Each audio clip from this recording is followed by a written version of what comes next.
ہمیشہ سب کو، ہمارے تمام قائدین کو اور جتنے بھی ہمارے احباب اور ہمارے رفقاء یہاں تشریف لائے ہیں، سب کو اللہ رب العزت ہمیشہ اپنی رحمتوں کے سائے میں رکھے۔ تو ذکی الرحمان آپ نظر پڑھیں اور اس کے بعد انشاءاللہ امیر مرکزی جمعیت اہل حدیث شمالی پنجاب سے میں درخواست کروں گا انشاءاللہ۔ قال النبي صلى الله عليه وسلم يقال لصاحب القرآن اقرأ وارتقي ورتل كما كنت ترتل في الدنيا وإن منزلك عند آخر آية تقرأها۔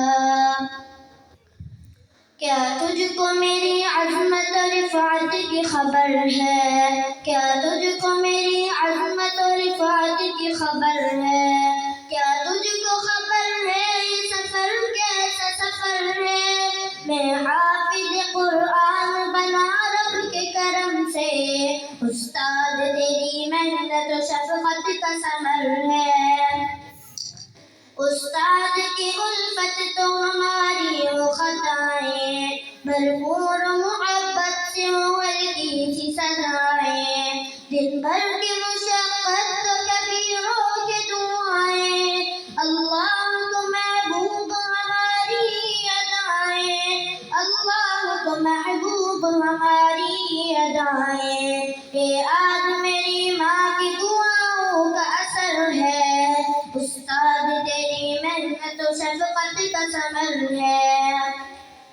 الحمد سے والناس تلک یاد کیا ہے، قرآن کے انوار سے دل شاد کیا ہے۔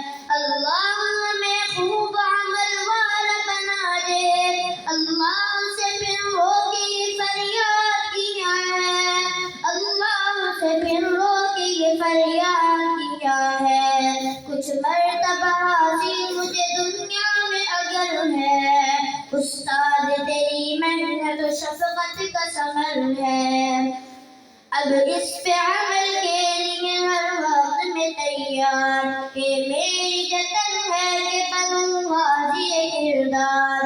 میں کیوں نہ کروں اپنی خوشی کا بھی اظہار، اماں میرے ابا جو بنے تاج کے حقدار، اماں میرے ابا جو بنے تاج کے حقدار۔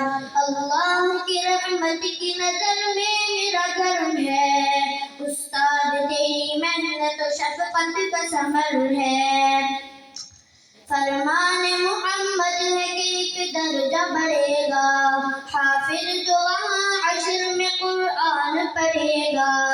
ہر بندہ مصیبت میں پڑا سوچتا ہوگا، قرآن وہاں اس کی سفارش کو لڑے گا، قرآن وہاں اس کی سفارش کو لڑے گا۔ کہ حافظ قرآن پہ رحمت کی نظر ہے، استاد تیری محنت و شفقت کا ثمر ہے۔ اللہ جسے دولت قرآن سے نوازے، انسان کی اصلاح کا ایک ذریعہ بنا دے، حسنین وہ ایک عہد کرے خود کو بتا دے، اس نعمت عظمیٰ کو کبھی بھی نہ گوا دے، اس نعمت عظمیٰ کو کبھی بھی نہ گوا دے۔ تعبد کلا رحمت باری کا یہ در ہے، استاد تیری محنت و شفقت کا ثمر ہے۔ کیا تجھ کو میری عظمت و رفعت کی خبر ہے؟ کیا تجھ کو میری عظمت و رفعت کی خبر ہے؟ کیا تجھ کو خبر ہے یہ سفر کیسا سفر ہے؟ میں حافظ قرآن بنا رب کے کرم سے، استاد تیری محنت و شفقت کا ثمر ہے۔